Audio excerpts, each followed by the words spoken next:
Hello, out there in the void. Phoebe Rizzo talking to the void because no one else is listening.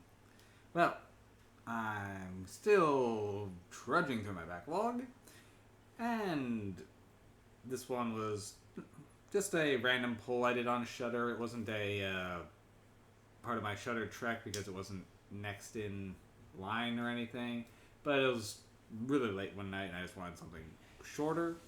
So I pulled up the Creepshow holiday special, especially since I just finished catching up on Creepshow and had already seen the Creepshow animated special. So I figured might as well just watch this one off. Now, it's only like 46 minutes, so technically it's the same length as an average episode, but it's not really mixed in with the seasons, so I don't know whether to put this one in a movie, TV. It's a TV special, I guess. Anyway, so the Holiday Creep Show special is titled Shapeshifters Anonymous, and it's kind of weird, man. There's a lot going on here. And I will say, I was actually pretty on board with this. A lot of the Creepshow series, haven't reviewed it yet because the new season's about to come out, and I prefer to wait till it finishes airing everything for that.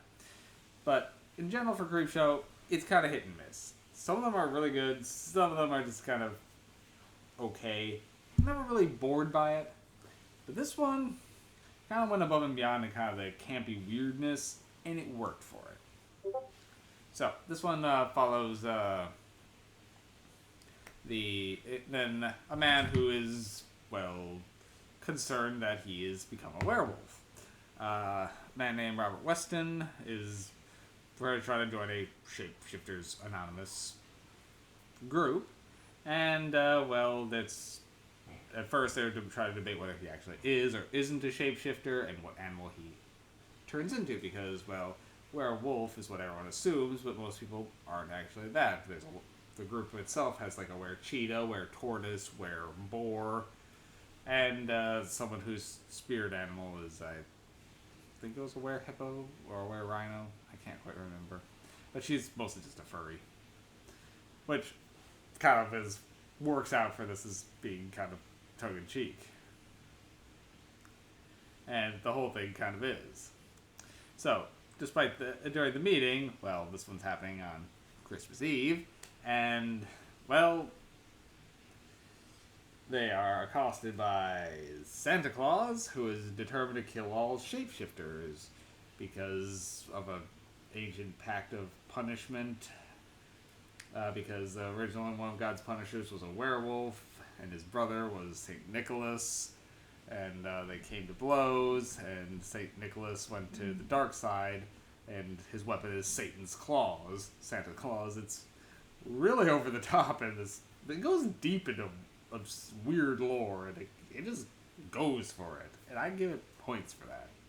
The effects on this one are a little 50-50, but that's kind of Creepshow in general. The practical effects, pretty good, especially on the Santa Claus, Satan Claus character.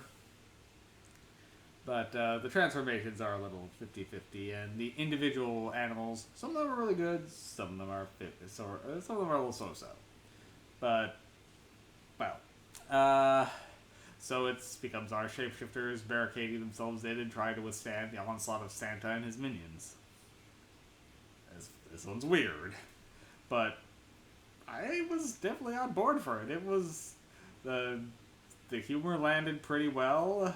Then there was some suspense to it in an odd way, and there's a lot of werewolf horror references throughout it. For American Werewolf in London, American Werewolf in Paris, and Teen Wolf is another thing. They slip a lot of references into this.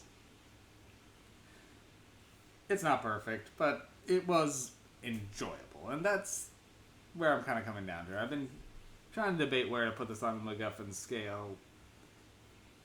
I don't think it's quite up to where a 7 is, but I can give this a 6. It's right bordering 6 out of the 6-7 board, but I think because it is still just a short little blurb, I'll give it a 6. 6 MacGuffins for the Creepshow Holiday Special.